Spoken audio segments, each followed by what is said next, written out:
Bonjour à toutes et à tous, bienvenue dans cette nouvelle émission de reportage. Je suis très heureux de vous retrouver en cette période de rentrée. J'espère que vous avez passé de bonnes vacances et on va poursuivre dans la thématique des bunkers et plus précisément ici, on va parler de Blockhaus, le grand Blockhaus de Batte-sur-Mer puisque je me trouve non loin de Saint-Nazaire, on est en Loire-Atlantique. Aujourd'hui, ce grand Blockhaus est un musée depuis une vingtaine d'années, comme vous allez le voir. On recevra d'ailleurs Marc Breuer, qui est le directeur de ce musée. Je rappelle que ce grand Blockhaus a été construit durant l'occupation en 1942. Il a commencé à être construit, puis il a été terminé en 1943.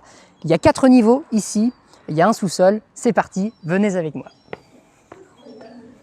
Dès que nous rentrons à l'intérieur, nous sommes plongés dans la grande histoire.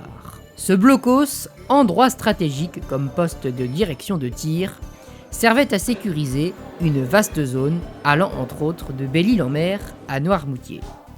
Édifié dès fin 1942 par l'organisation Todt et des ouvriers nord-africains issus du camp du Pouliguen, en à peine 4 mois, ce sont 300 mètres carrés de béton armé qui sortent de terre.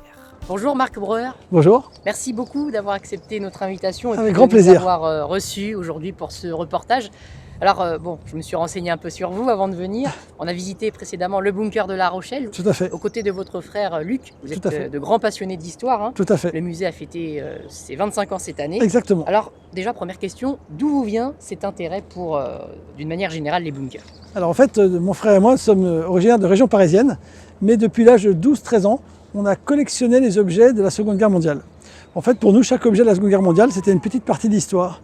Et on fouinait, comme tous les jeunes de notre génération, dès qu'on allait en vacances en Normandie ou en Bretagne, dès qu'on voyait un bunker, un Blockhaus, parce que le mot exact est plutôt bunker, on allait dedans, on explorait, et on a voulu comprendre comment ces ouvrages fonctionnaient. Ensuite, on a fait notre parcours d'étudiant classique, et on a décidé de faire de notre passion notre métier. Et c'est comme ça qu'il y a en 1994, c'est pas tout jeune, en 1994, on découvre cet immense bunker qu'on voit ici derrière nous, qui à l'époque était à l'abandon. Et on se dit, mais c'est quand même dommage, il s'est passé plein de choses ici dans la région, cette fameuse poche de Saint-Nazaire, dernière région libérée de France, le 11 mai 1945, et il n'y avait aucun lieu de mémoire sur les combats et sur la libération de la poche. La mairie a dit banco, la marine nationale qui était propriétaire a dit banco, et le 1er juillet 1997, on ouvre le musée, et en quelques mois, on fera 15 000 visiteurs la première année. À 16 mètres au-dessus de la mer, fort d'un réel travail de reconstitution et de recontextualisation par les frères Breuer, pour le grand public, il est possible de comprendre très facilement l'occupation allemande par le 280e bataillon d'artillerie en juillet 1940, jusqu'à la libération de la dernière poche de résistance située à Saint-Nazaire le 11 mai 1945. Par les Alliés. Nous sommes ici dans la pièce principale qui est le poste de direction de tir. Il fait l'acquisition de tous les navires qui croisent au large à l'aide d'un télémètre de 4 mètres de long.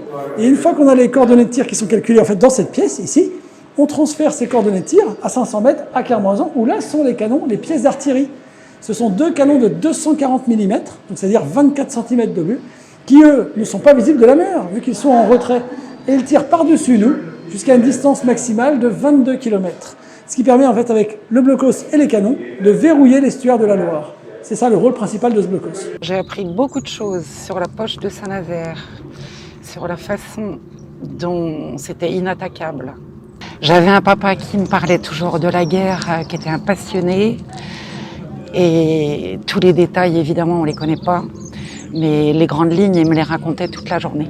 Ils allaient à Verdun, ouais. Où là, on a l'impression qu'on vient juste de sortir de la guerre, qui est un lieu très prégnant.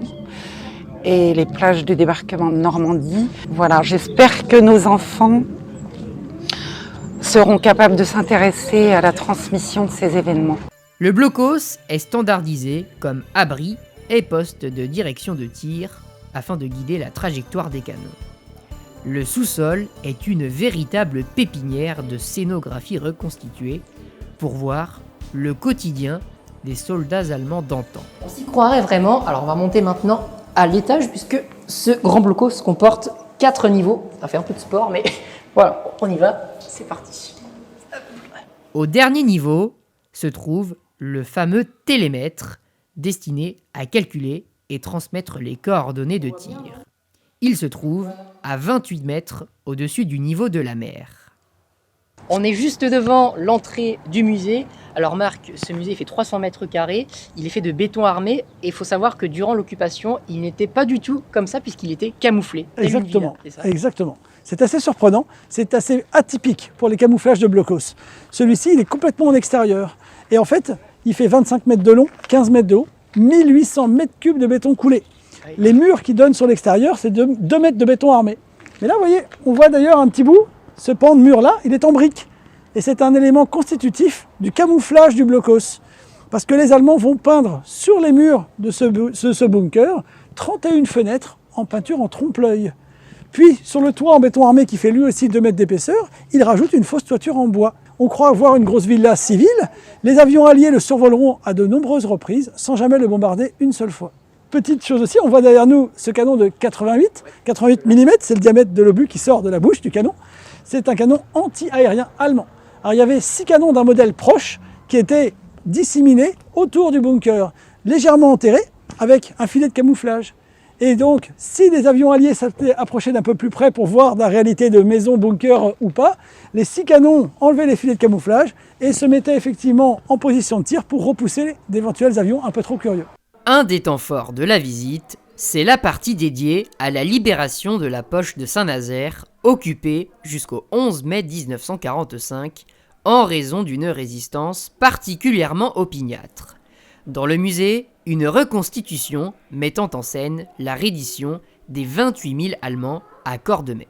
Exactement. C'était une volonté d'associer aussi la petite histoire à la grande histoire. Exactement. Et pour nous, il était primordial, déjà, dans le blocos, de présenter tout le monde, de présenter aussi bien des soldats américains, anglais, français et allemands. Il fallait que tout le monde soit représenté. Et quand cette cérémonie, en fait, c'est pas une cérémonie, c'est la reddition de toutes les troupes allemandes. Les 28 000 Allemands se rendent et ils vont signer sur cette table.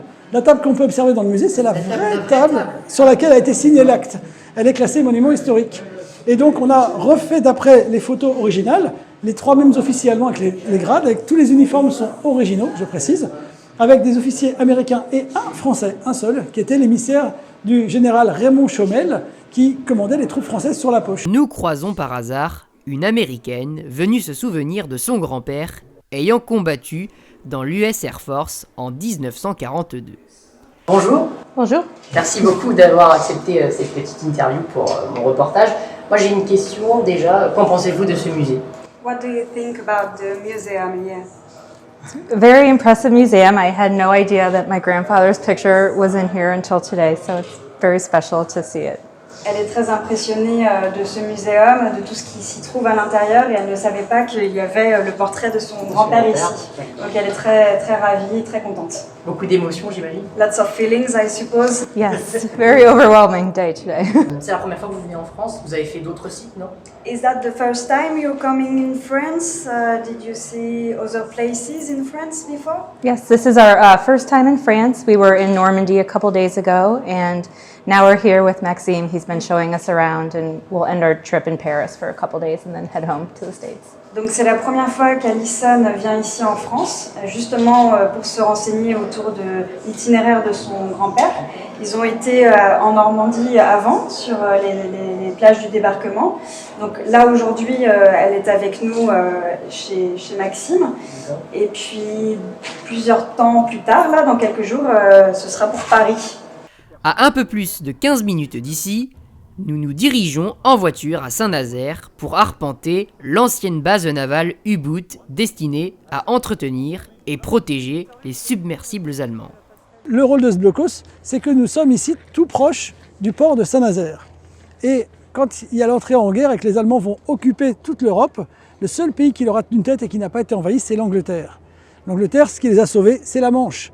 Maintenant, ça peut être aussi un handicap, parce que la Manche, c'est aussi toute la mer qui est autour d'eux, c'est les bateaux qui viennent les approvisionner. Et donc les Allemands mettent le paquet sur les U-boats, les sous-marins, ces fameux loups gris de l'amiral Dönitz, qui doivent couler tous les navires qui ravitaillent l'Angleterre.